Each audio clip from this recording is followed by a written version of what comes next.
ہمیشہ آپ کی ایڈمنسٹریشن کو بتانے کی کوشش کرتا رہا ہوں کہ آپ واشنگٹن ڈی سی میں آپ انڈیا سے 50 سال پیچھے ہیں. اس پریشر کو نہیں پاکستانی لوگ سمجھتے. یہاں پہ جتنی فارچون 500 کمپنیز ہیں ان کے سی ای اوز جو ہے وہ انڈین. لوگ یہ کہتے ہیں کہ اعلانات تو ہوئے, پریس کانفرنس ہوئی, لیکن کوئی ٹھوس پیش رفت نہیں ہوئی اس پہ. دیکھیں اس میں ٹھوس پیش رفت کے بارے میں لوگ واشنگٹن ڈی سی میں انڈین لابی کو نہیں سمجھتے. اس وقت اسرائیل کی لابی کے بعد انڈین لابی نمبر 2 پر ہے. آپ کو میں بتاؤں چھوٹی سی بات, ہمارے 5-6 اس دفعہ یہاں پہ 5 سے 7 انڈین ڈسینٹ کے کانگریس مین ہیں. یہاں پہ جتنی فارچون 500 کمپنیز ہیں ان کے سی ای اوز جو ہے وہ انڈین ہیں. یہاں پہ 2 پریزیڈنشل کینڈیڈیٹ بابی جندل اور نکی ہیلی وہ ریپبلکن اور وہ دوسرے انڈین ہیں ڈسینٹ کے. اس پریشر کو نہیں پاکستانی لوگ سمجھتے. اس کے باوجود, اور دوسرا میں نے عرض کیا آپ کو کہ بلینز آف ڈالرز انڈیا نے خرچ کیے ہیں. اچھا طارر صاحب, اس میں انڈیا کا سوال بڑا امپورٹنٹ آ جاتا ہے کہ وہ امریکہ کا پاکستان میں بھی پرسیپشن ہے کہ انڈیا تیزی سے امریکن کیمپ میں بڑا فیوریٹ ہوتا جا رہا ہے, یعنی امریکہ کی ایک نئی ڈارلنگ جو آپ کہہ سکتے ہیں وہ انڈیا ہے. اب پاکستان کے لیے چیز بڑی اہم ہے کیونکہ پاکستان اور انڈیا کے درمیان آپ کو پتہ ہی ہے جس طرح کے حالات ہیں, تو یہ پاکستان کے لیے کتنا بڑا چیلنج ہوگا اور اس کو کیسے بیلنس کریں؟ سب سے پہلے تو بیلنس یہ کرنا پڑے گا کہ آپ کو سب سے پہلے اپنا فارن منسٹر دیکھنا ہوگا. آپ کا فارن منسٹر لوکل پالیٹکس میں انٹرسٹڈ ہے, اس کے فارن پالیسی اس کے ٹیبل پر نہیں ہے. وہ -1 فارمولے میں بھی کینڈیڈیٹ ہے, وہ فارن پالیسی میں انٹرسٹڈ ہی نہیں ہے. آپ ذرا آپ اکیلے بیٹھ کے ہر پاکستانی جے شنکر کے ساتھ سب سے پہلے اپنے فارن منسٹر کا موازنہ کریں. آپ کا فارن منسٹر آپ کی فارن پالیسی کو لے کے کتنی ایڈوکیسی باہر کر رہا ہے, کتنے دورے کر رہا ہے باہر جا کے. سب سے پہلے تو آپ کو یہ دیکھنا پڑے گا. اور اس کے بعد یہ ہے کہ آپ کو دیکھنا پڑے گا چائنا کے ساتھ اور ٹرکی کے ساتھ زیادہ تر پچھلی گورنمنٹس جو تھی ان کے ریلیشن شپ کک بیکس کے ہوتے تھے.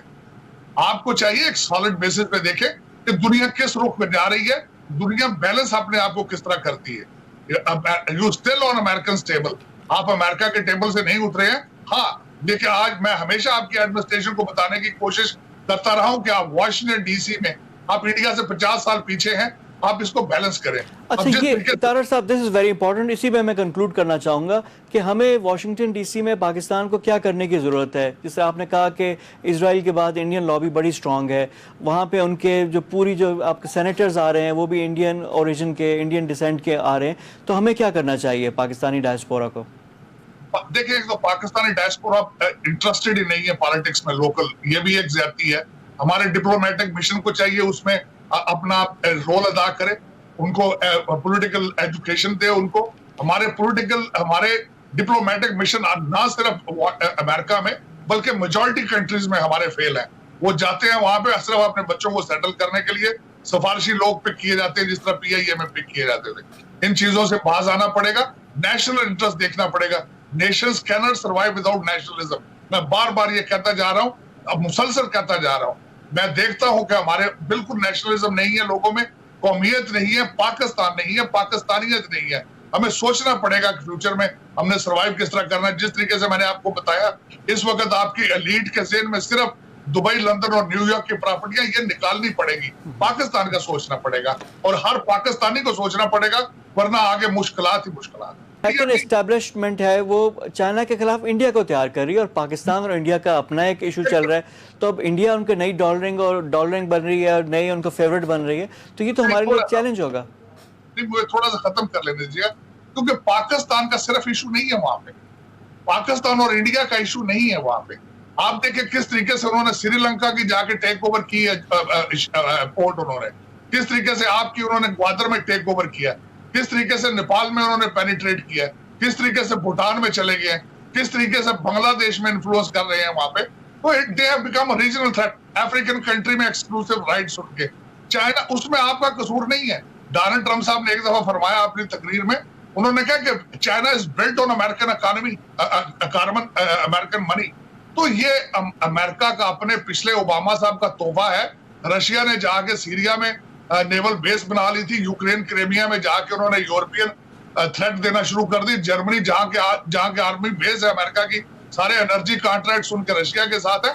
یہ اوباما صاحب کے تحفے ہیں جو ہم آج جھیل رہے ہیں, اور یہ بہتر ہوگا. ڈونلڈ ٹرمپ ہمارے کیریئر چلے گئے ہیں وہاں پہ ساؤتھ چائنا سی میں, دے آر ایکسرسائزنگ اٹ, اور وہ بہتر کریں گے. ڈونلڈ ٹرمپ صاحب کے ٹیبل پر ہے اس وقت چائنا کو ڈیل کرنا. پاکستان میں موضوع بحث ہے, ٹاپ ڈسکشن بھی ہے, وہ تھی روزویلٹ ہوٹل جو Pakistan international air line PIA کا ہوٹل ہے, نیو یارک میں موجود ہے.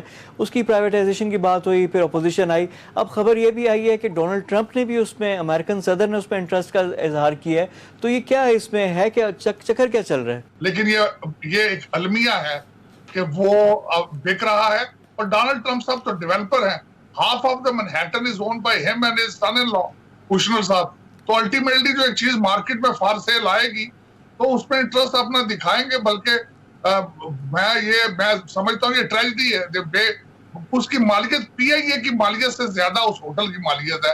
اور میں افسوس کے ساتھ یہ کہہ رہا ہوں, میں پچھلے دنوں آپ دیکھتا رہا ہوں, 1 سال سے اس پہ ڈاکے کی تیاری ہو رہی ہے. افسوس کے ساتھ میں نے کئی اپنے جاننے والے پاکستانیوں کو جو محب وطن لوگ ہیں, میں نے ان سے کمپلین بھی کی ہے یہ کیوں ہو رہا ہے اس طرح, لیکن وہ بے بس ہیں جس طریقے سے اس پہ کیا جا رہا ہے. اب دیکھیں اس پہ ڈونلڈ ٹرمپ صاحب یا ان کے داماد کو آپ نہیں بلیم کر سکتے. وہ آپ کو بائی فورس آپ کو نہیں مجبور کر سکتے کہ آپ ہوٹل ان کے ہاتھوں بیچیں. ہاں, لیکن یہ ہے کہ جس طریقے سے آپ کی اس وقت اسٹیبلشمنٹ اور آپ کے سیاستدانوں کے ذہنوں میں صرف دبئی, لندن اور نیو یارک کی پراپرٹیاں ہیں, یہ المیہ ہے. آپ کورونا سے بچ جائیں گے, اس سے نہیں بچ پائیں گے آپ.